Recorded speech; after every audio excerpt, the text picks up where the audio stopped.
Hello everyone, Professor Philip Travis. And this week, given the situation which has occurred in Eastern Europe surrounding the Russian invasion of a sovereign country, the country of Ukraine, I wanted to take a second and respond briefly to one of the more common questions that I receive as a specialist and a scholar of international relations, particularly during the Cold War, but throughout the 20th century.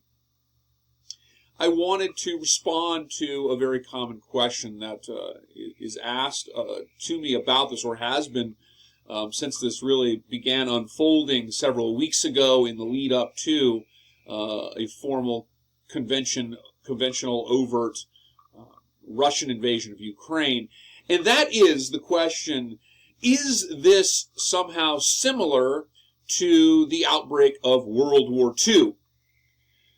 So, of course, those of you who, we should all know about this. We're students of history, so we should know about this. But if not, at the beginning of World War II, of course, after Nazi Germany had begun rearming, after it had remilitarized the Rhineland, of course, one of the first areas that Hitler turned to in the expansion of Nazi Germany was, of course, the Sudetenland of what was then called Czechoslovakia. And this was this region here in this sort of triangular-shaped region, mountainous region of what is today Czechia, was then Czechoslovakia, one country. And, of course, Hitler placed demands claiming that the Sudeten people were German people that had been taken from their homeland of Germany, and that they should be united with Germany. Of course, we remember, students of history, that, of course, the British and the French infamously negotiated with Hitler, hoping that they could make a bargain, make a deal. This was the Munich Conference, and, of course, in this conference in 1938, the Sudetenland region of Czechoslovakia was granted to Hitler without actually the Czechoslovakians really having any voice whatsoever in that action or that conversation. And then, of course, as we know in the story, so roughly six months later or something like that, the Nazi German army was invading the remainder of Czechoslovakia, areas like Bohemia, for example, and then, of course, in September of 1939, with Poland effectively surrounded, the Nazi German army invaded Poland properly, dividing it, of course, with the Soviet Union as a part of the so-called Nazi-Soviet non-aggression pact at the time of 1939. Is that similar to what we're seeing with Ukraine? Short answer, no. Almost certainly not. And this is why. So this is why the situation with Ukraine is likely not similar to World War II, and why it's likely not necessarily, though we can't be certain, but likely not necessarily a harbinger of the beginnings of World War III, as some concerns have been voiced.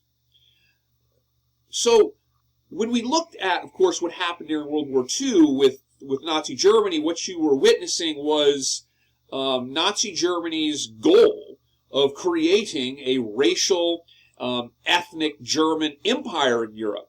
Hitler's goal was not simply to acquire certain areas that he thought he could in areas like Czechoslovakia. He was setting up for a full-scale continental war in which he ultimately would create what he called Lebensraum in the East, living space for what he deemed to be racially pure Germans in Eastern Europe. And so his goal was always a large continental German empire.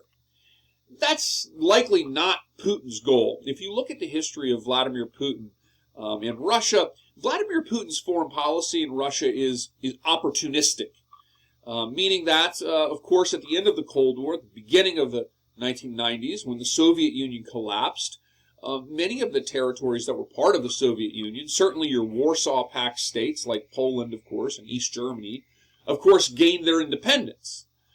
But there were also states that were even more closely integrated with the greater Russian Soviet Empire, states like Belarus, Ukraine, for example, that also became independent.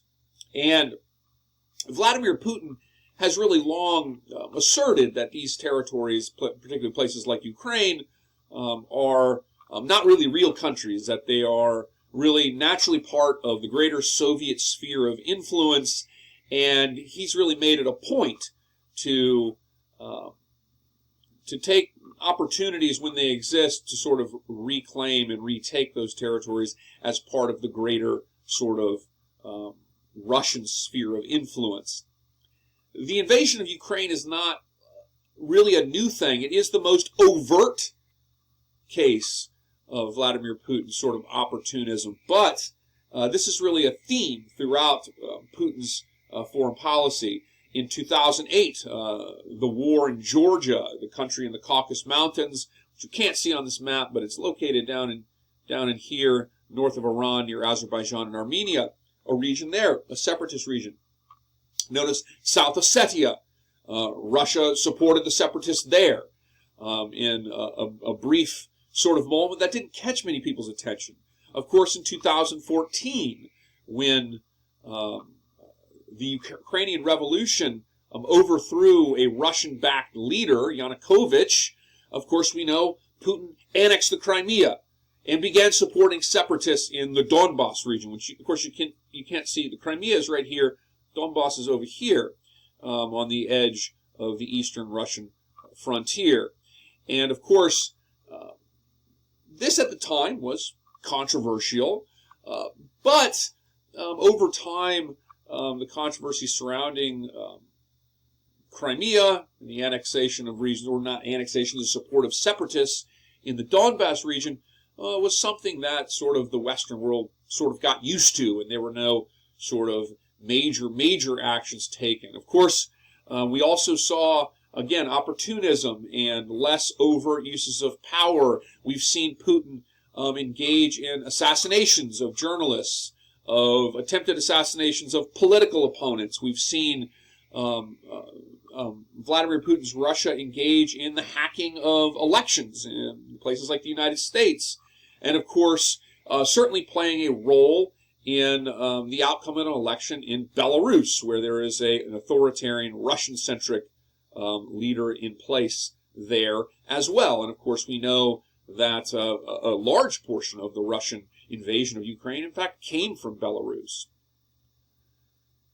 So this is all an opportunism by Putin, as opposed to a grand design, almost certainly, as opposed to a grand design for a major confrontation in Europe, as opposed to some great plan to sort of take over Europe. Instead, Putin seems to be taking opportunities to retake areas that were once very closely part of the Soviet and Russian Empire, either through the development of sort of puppet-style governments, or in the case of Ukraine, an overt war aimed at overthrowing that government and or making that government a sort of Russian-centric sort of puppet government.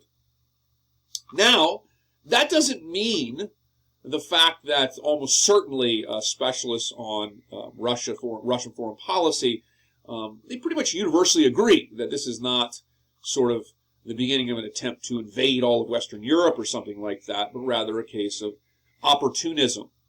Now, first of all, one might say, well, what about those sanctions? Isn't that going to deter Putin?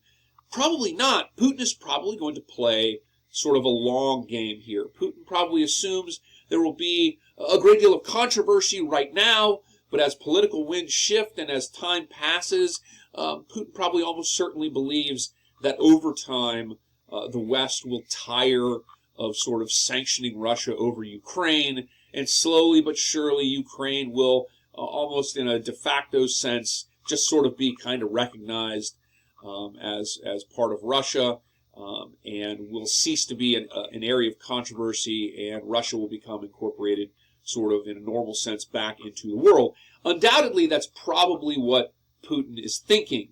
Now, if that doesn't happen, if the Western allies, NATO, the United States, Germany, France, the United Kingdom, and so on, if these countries assert a strong and vigilant sort of assertion about this violation of international law, the territorial and sovereignty of Ukraine, then perhaps you might be looking at something down the line that looks more like a Cold War type scenario. But I don't think that's what Putin is betting on.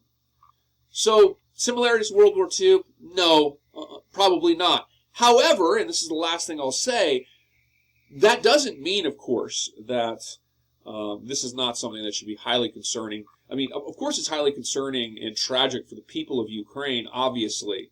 But broadly speaking, it also does not necessarily mean it's not something that the Western world should not be very concerned about. All of the countries along the frontier of Belarus and Ukraine are NATO countries. And anytime you have a large military presence, particularly one that is at war, right on the frontier of large NATO forces, there's a relevant reason to be concerned about the possibility, even a chance possibility. There could be mistakes, an error could be made, the wrong choice could be made, and you could have an accidental conflict occur that could result in a widespread war, potentially, if cooler heads don't prevail. So that in and of itself is also a reason to concern, even if Putin's aims are certainly not sort of a conquest of Europe. Now, it's another important lesson from World War II, of course, to remember about this is that the reason that NATO exists and the reason that the United States, the British, the French, and so on are so vigilant about sort of keeping watch on things like this is because of the lessons of Munich, because of the lessons of Nazi Germany in World War II.